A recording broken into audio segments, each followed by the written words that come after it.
That woke you up. I want to talk about something incredibly important to coding, and that is, why do we use ASCII? Why do we use 7-bit characters? I'll tell you why we use 7-bit characters. It's because paper tape had only 7 bits for data. The 8th row there is a parity bit. So we learned to code using the characters from space to tilde, and that's like 96 printable characters. The rest are control characters.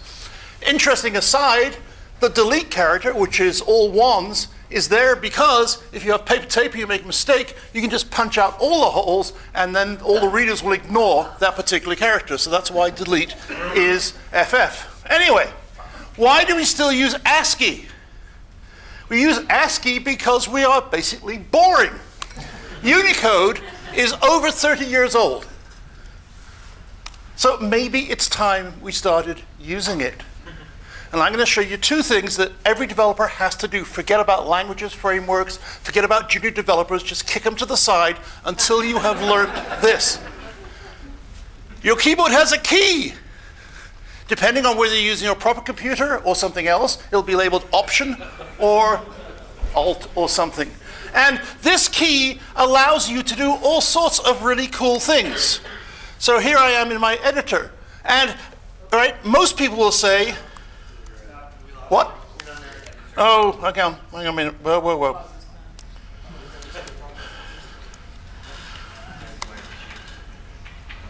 Oh, it's because I'm not mirrored. I was doing so well, too. What are you going to do?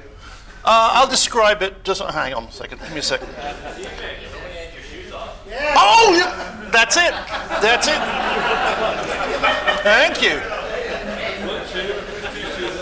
I didn't want to, All right. There we go. Okay, here we go. So we're in an editor. In fact, we're in the editor. All right, everybody who's going to say hello world will say hello, right? Everybody is wrong because you should learn how to type curly quotes.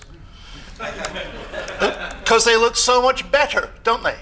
Right? Everyone should learn how to do things like copyright rather than the thing he sees, a little blob character like that. My favorites are these guys. I use these guys all the time. Yeah? To put little quoted things in.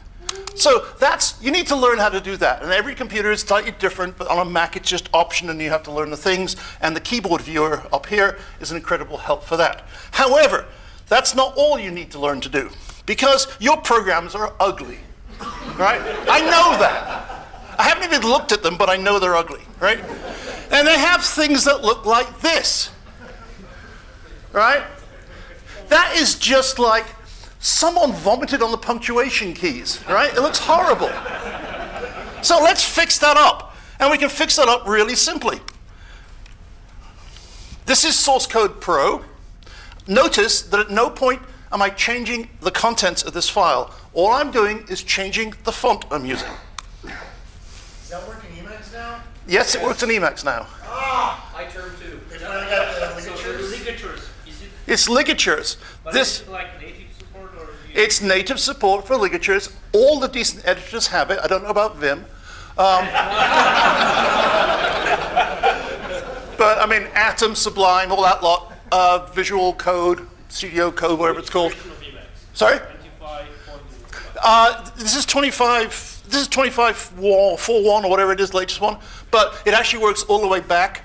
But you have to install, for the older ones, there's like a cut and paste 10-line file. This is Emacs for Mac. I know it's compiled with ligature support, but if you're on a Linux, you don't have it. Well, then you need to do something about it. Yes. Yeah. Do you happen to know does it work in RubyMine?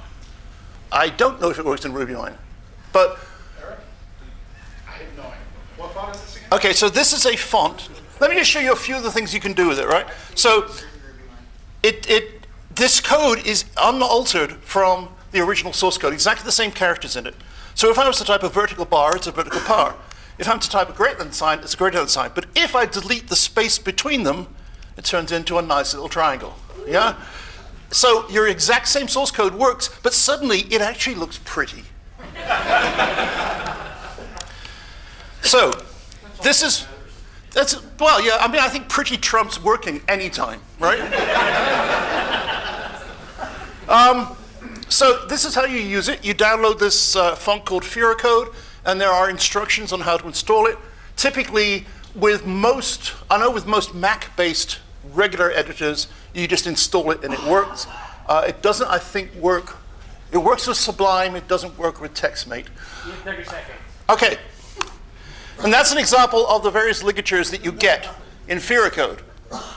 Think of the beauty that you can put into your life by installing this. Thank you very much.